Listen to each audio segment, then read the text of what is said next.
Dreamcatchers, and welcome to another day in the Writer's Haven. I am your host, Helena, and today we are welcoming author Daneace Terry Jeffery to the studio. Daneace is a teacher and author of 3 children's books, Another Me, Ella and Her Bubbles, and Grandma's Too. The books are part of her Ella book series, which chronicles the adventures of a bright 4-year-old biracial girl. Let's give Daneace a hearty Dreamcatcher welcome. Thank you. Welcome to the Writer's Haven. Thank you. Thank you for having me. Oh, absolutely. So I want to start off by just talking generally about your background as an educator. Okay. So you've been a teacher for 19 years now. Tell us about that. I've been in the teaching field for 19 years. I am a career changer. Actually, it wasn't my first career. I worked for the federal government for 15 years and then switched over to education. So I've been there ever since. I love it. Been at the same school for 19 years. Okay, and strictly high school students? Strictly high school. Okay, so tell us about that experience. They are awesome. You can communicate with them and they get you, and you can go deeper with them. You can have deep conversations with them. They're respectful, and they can get out of hand from time to time. But you know how to put them in their place. Yes. I'm the old lady in the school, so. I bet they call you Miss Daneace. Yes, they do. They don't mess with Grandma too much. So was your vocation as an educator partly the reason why you became an author of children's books? Absolutely not. Okay. It was personal. I have 2 sons, and they both married outside of the African American race. And when my oldest son found out they were having a daughter, I ran to the store looking for books that featured a biracial child. And I couldn't find exactly what I was looking for. There were many books out there about being biracial, but that wasn't what I wanted. I just wanted a regular book that just happened to have a biracial family. Mm-hmm. So when I couldn't find what I wanted, I decided to write my own.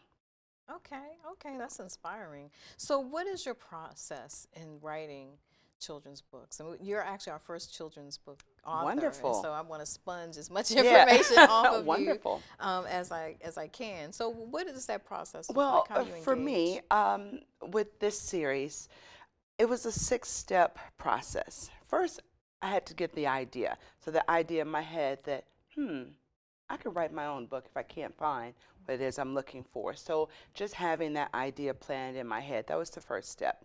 Next is I had to do research. Are there other books out there by other authors that maybe I'm missing that have that same audience that I'm looking for? What are children's books like? I mean, that was not my genre, so I spent a lot of time at Barnes and Nobles in the children's section, or the library, just reading children's books and watching other small children. So that would be the second step. It's just doing the research, finding out, is this going to be a good fit? What's the market like? Then third, I drafted the story. So, okay, let's get something on paper. But I'm the type of author that even after I've drafted the story, I have to give it a little time out. So that's my next step, is to just have it sit for a while. And then I can come back to it. That's step 5, is then to come back, reread, edit, maybe change some of the ideas. Maybe I didn't like what I had written 4 or 5 months ago. When you have a fresh eye, you're like, I don't know what I was thinking of 5 months ago, but this should change. Mm-hmm. And then finally finding an illustrator. So it's a little different when it's not a novel. Now you've got to find an illustrator that can share your vision and work with you hand in hand. That's probably 50% of the book, of having a successful book, is having a good illustrator or someone that you can work with. And how soon should you get an illustrator involved in the project? I would probably get an illustrator. See, for me, I already knew what kind. I had the pictures. Because they're based on my family. Mm-hmm. We have lots of pictures of my granddaughter. So I wanted to use the actual pictures.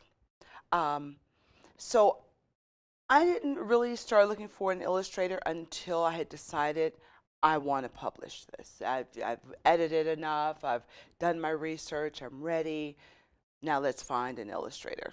Mm-hmm. Okay, so the drafts that you Hmm. mentioned, did you outline the story first? You know, it has a beginning, middle, end, but Right. did you outline it, or did you just have an idea and you just I just wrote to had an the idea? idea, very loosely outlining, just having an idea. Hmm. This, let's try this. There's some outlining, but not, to the extent of sitting down going, okay, this is going to be the beginning. I just sort of let it grow, Hmm. however it wanted to grow. And so your books are based on themes, Hmm. and Ella is the constant.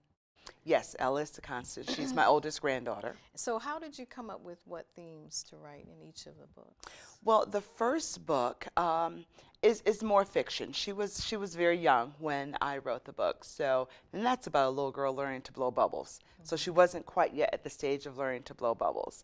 And then as she grew older, just things that happen in everyday life with her, and I would think that would be it. That would make a great book. It's something that she did or something that she said. And so the other two are very much based on true events. Grandma's two, for instance, the other grandmother lives in West Virginia, in a mountain in West Virginia. So that's all true. And we use Mm. the true photos um, of home life and church. Hmm. So that was probably the easy part, was just drawing from real life. Hmm. Ella, is that her real No, name? Ella is actually my mom's name. My mom is Okay. deceased. Okay. And at first, I was really trying to find what name I wanted to give this character because I know I didn't want to use her real name. But my daughter in law said, why not use your mom's name? Mm. And I thought that would be a great homage to my mom, is to use her name. And her name was Ella. And it fits so perfectly. Yeah. That's amazing. Yes. Okay, so how long did it take for, let's say, just the process of your first book? The process of my first book probably took about a year. Like I Okay. said, that marinating time, that time out, that was probably a couple of months as I was learning to be a grandmother for the first time Hmm. and working a full-time job. But it probably took me, I'd say, at least a year from beginning to end. And when you wrote the first book, did you know it was going to be a series? Yes, I set up in my head I'm going to write five books in a series. I have no idea where five came from. It just seemed It's a like nice round number. it was just a nice round number to use. Oh, I'll write five. Hmm. Um, and I had no idea what the other four were going to be about. Hmm. So, and once I said five, I'm like, I guess I have to stick with five. Yeah. So, what was the time frame from the first to the second to the third? The first book, between the first and second, was probably, I'm going to say, 6 to 8 months. Okay. From the second to the third was over a year. Oh, And okay. that's because we added more grandchildren to the family. Okay. So, do some of their experience show up in Ella's Yes. life as well? So Another Me is about a new baby sister being born. Yeah. And so this is the beginning now of Sophia. And my granddaughter actually picked the name Sophia. That's the name she wanted for the character. So it Hmm. is about her being born, into the Hmm. family. But a lot of the idea was still from Ella. Some of the things that she went through and thinking, her thought processes as she was getting ready to welcome a new baby sister. Hmm. So, Okay. How easy would you say it was, from conceptualizing the theme and the storyline? hmm How difficult, challenging, or easy was it for you to start down that road? well, one of the things that I find unique about my story is I want it to come from Ella's point of view.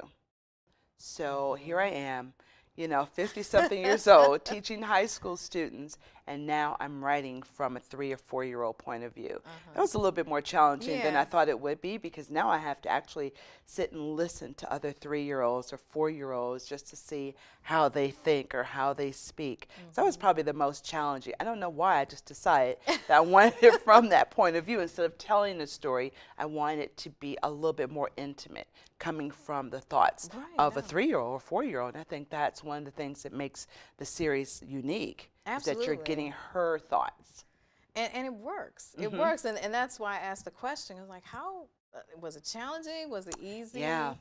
So it was challenging to Right, kind of get into that space. and some of the wording, and so Yeah. during that editing process, Mm-hmm. when I would show it to, a colleague, another teacher, they said, that doesn't sound like a 4-year-old or a 3-year-old. That sounds like, a 50-year-old.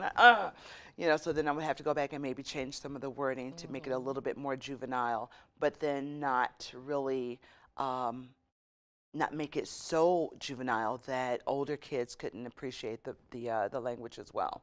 Okay. Now, are you part of a writers group? I am. I'm a member of the Black Writers Guild of Maryland. Okay. Um, and so we have our meetings once a month, And you and they've been very shared some of your. inspirational. Yes, Mm-hmm. yes. Okay. And how beneficial is it to be a part of that group and to Well, have them read your work? yeah, originally when I first joined the group, I wasn't a published author. The idea was still in my head. I already drafted the book and set on the shelf for that, that timeout period. Um, and the more I went to the meetings, the more I kept thinking, I can do this. I Mm-hmm. can do this. And listening to other authors and listening to their experiences, and I kept thinking, I'm gonna do this. I can do this. And so I just went home and said, okay, let's go. We're gonna step out on faith. Okay. Have you connected with any other children's book Just authors? within the organization, I debuted Ellen Her Bubbles at the Book Expo in New York Okay. in 2014. So being able to then share with other authors on a grander scale Mm-hmm. and just see what are you writing, or what works for them. So Mm-hmm. yeah, that's been amazing. Are there any other children books authors that inspire you? Well, I'll say yes. One of my favorite children's book authors is Shel Silverstein. And I like Shel because he is unconventional, which I think my books are pretty unconventional. He Mm-hmm. uses whimsical, playful wording. He always has a deeper message to his work Mm-hmm. without it being too overbearing. Mm-hmm. And like my books, each one has just a different message about family and love and respect and tolerance and diversity that Mm-hmm. we don't normally see, I think, in a lot of books now. Right, and that's a good segue because I was going to ask you about the overarching theme Hmm. of your book and being in a biracial family. Right. And so why was it important to you to highlight that theme? I know what you said about the reason you Yeah. didn't find these Yeah. books, but why was it important, so important that Yes. you wanted to become a Yes. published author yourself? When we knew when I say we, as though I'm having a child, but when we, when we knew as a family unit that we were going to there was going to be a grandchild, we wanted her to be able to see herself in a positive light anywhere, in media, in books, television. It is very important for all children, especially children of color, to see themselves in that light.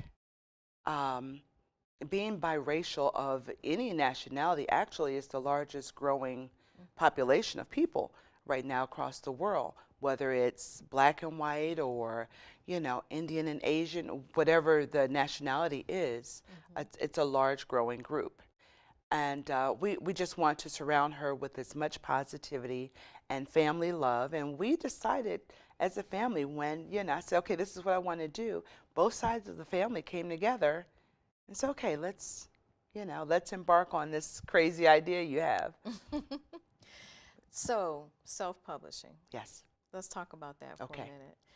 In the children's book arena, Mm-hmm. um, tell us how you engaged in that process. It may not be too different, Mm-hmm. but it is a different genre that's Right. actually taking off Right. quite a bit. So, how did you Well, plug for in? me, the first two books were published by Vanity Publisher. They're still self-published, but I went the Vanity Publishing way only because I wasn't really sure. I didn't have all the business sense that I Mm-hmm. needed. Mm-hmm. The third book, the last one, Another Me, I decided I can do this on my own. I can find my own illustrator and just go from a point of from beginning to end. No one else can tell me how much to charge for my book. That's the price that I set, Mm-hmm. or my marketing, or they also don't own the rights to the book. I have my own ISBN numbers. Mm-hmm. And that was important for me to still have 100% control of my product. Okay. And then as far as marketing your book, Marketing, yes. so tell us how you ventured out into that part of the business of publishing. Marketing can be a crazy roller coaster.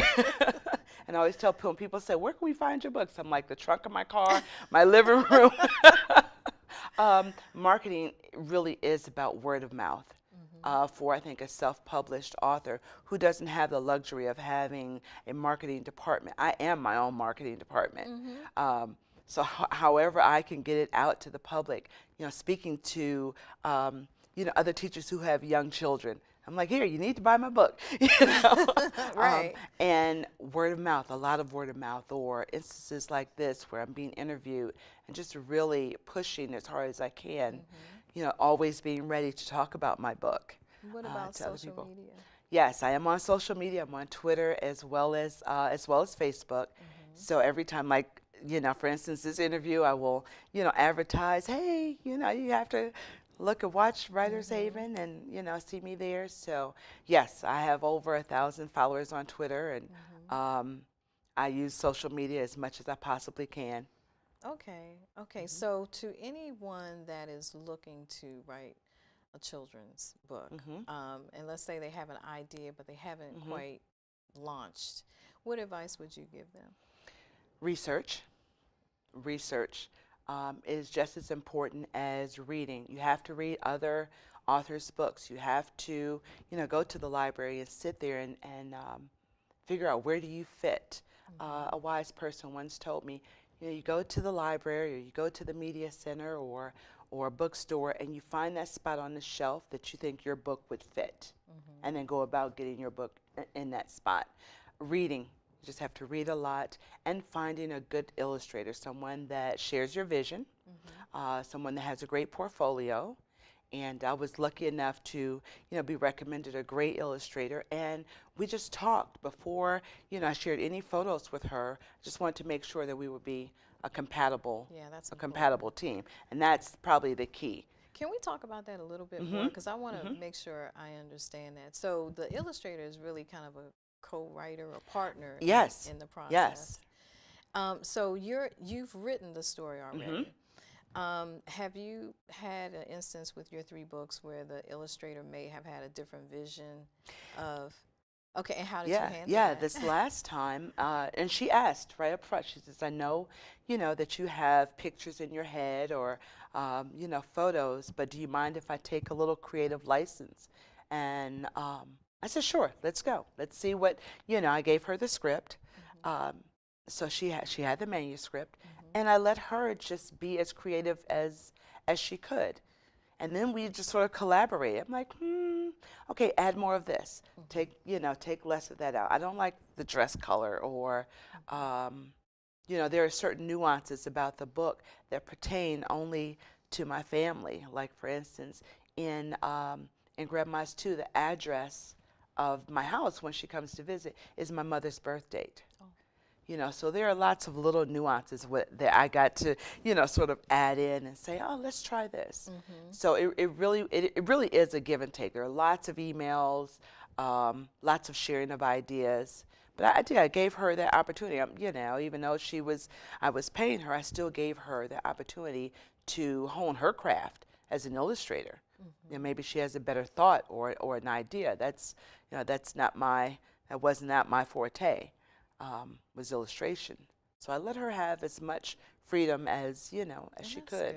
That's good. That's really important because I often wonder when you have a collaboration, 2 authors writing the same book, and you have different voices. Are you going to try to unify it? Are you okay with probably usually with the characterization? One character is this person, and that author will write to that character. Right. And the same is true for the other. And that's probably easier, I think, than writing a children's book and having an illustrator. Yes. That's why I asked the question, because you're right about the artistry that the illustrator has. Yes. Just as an artist, Mm-hmm. and not necessarily competing, Right. but No, not at all. trying to see how that flows. And then Mm-hmm. what do you do when it doesn't? So you Well, just have to work it yeah, out. you just have to work it out. And there were things, that she might have said, well, let's try this. And I look at it and go, I'm And- not really feeling, let's move the character over to the table instead of standing next to the sofa, or, that's not the picture that I had in my head. So let's sort of change it up. And then she would, of course, redraw it and send it back. And I go, I kind of like you. I kind of like your idea better. So Better. let's go back to your original idea. So who owns the rights to the images? I do. Wow. I own all the rights to the images. Okay. Mm-hmm. So you have complete Yes, ownership complete of control. the project. Mm-hmm. Okay, that's awesome. Now, one other thing, what about classes or training? Were you formally trained in any way? As a, are you an English teacher or? Yes. Okay, that explains it. My degree, I have a bachelor's degree in English literature Okay. from University of Detroit, Mercy, Okay. and I have a master's in literacy. Oh, wow. So I've always sort of been that writer, reader type person. So being an author was a natural fit. As a child, as a teenager, young adult, I wrote often. So this was just a natural fit to become now a published author. What was challenging, of course, once again, was writing a children's book. Yeah. What do your high school students say about your books? They're so supportive. They're very supportive. They want to read. They want to. Miss Jeffrey, are you going to write a book about me? No. But they're very supportive. They enjoy it. They enjoy my journey, and they enjoy watching me on this journey. Okay, So so great. what's next? What projects do you have in the pipeline? What's next is I'm going to continue the series with the fourth book, and now that Sophia, Ella's little sister, has been born, the next book is all about Sophia and her adventures. Oh. The second granddaughter has a very vivid imagination, and so I want to capture that imagination that she has, and have the book be all about her adventures. When do you think that'll come out? I'm hoping maybe late 2018, maybe early 2019. Do you have a title yet? I do. You can't tell me. I can't. It's Sophia. Sophia's Big Adventures. Okay. Okay. And thinking about the fifth book, or are you just going to get through the Well, fourth first? I already know what the fifth book is. I said it was going to grow as it came. So I actually have 5 grandchildren, and I talked about my oldest son having, he married a Caucasian lady. My youngest son married Filipino, and they're Muslim. Oh. So the fifth book is actually introducing the 3 Muslim grandchildren I have with the 2 granddaughters that I had here. Okay, that adds an additional dynamic. It does. Yeah. It does. And like I said, each book has a different, I don't want to call it a lesson, but sort of a different feel. One book, like Another Me, deals a little bit with hair texture and skin color, but on a very subtle level. Or the second book dealt a lot with family love and respect, and that bond between grandmothers and their grandchildren. The first book was just introducing the family unit as a whole. So you see the entire family unit. You get to meet the entire family unit. Wow. I love your series. And I'm Thank you. so glad that you saw something missing in the market and took hold and made something beautiful with it. That's inspiring, and that's awesome. And thank you so much Thank you for for being having in the me. Haven and talking about it. Dreamcatchers, I know you enjoyed my chat with author Daneace Terry Jeffery. Connect with her on Facebook, and her page is Ella and Her Bubbles, or Twitter at Ella Bubbles, to follow her projects and writer's journey. Join me next week when I chat it up with filmmaker Eric Christopher Myers when we discuss his film Butterfly Kisses. It was featured at the Annapolis Film Festival this year amid rave reviews. It's an awesome film, and I'm looking forward to having him in the Haven. Dreamcatchers, also don't forget you can catch us on our streaming channels: YouTube, iTunes, Spreaker, Spotify, Sonos, SoundCloud, iHeartRadio, and Alexa. So there's no excuse for you to ever miss an episode. Just go to our website, www.writershavenshow.com, to get the deets on where to find us on those platforms. You can also hit us up on social media at Writers Haven Show and author V. Helena. So have a wonderful week, and I'll see you next time. But until then, catch fire.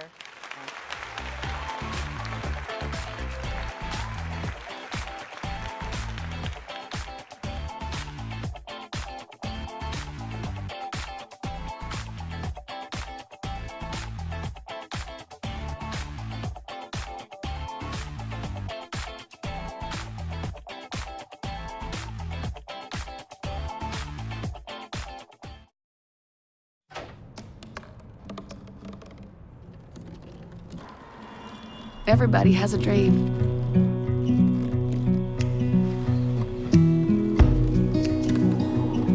Mine was to see the ocean. And with a little help, I made it.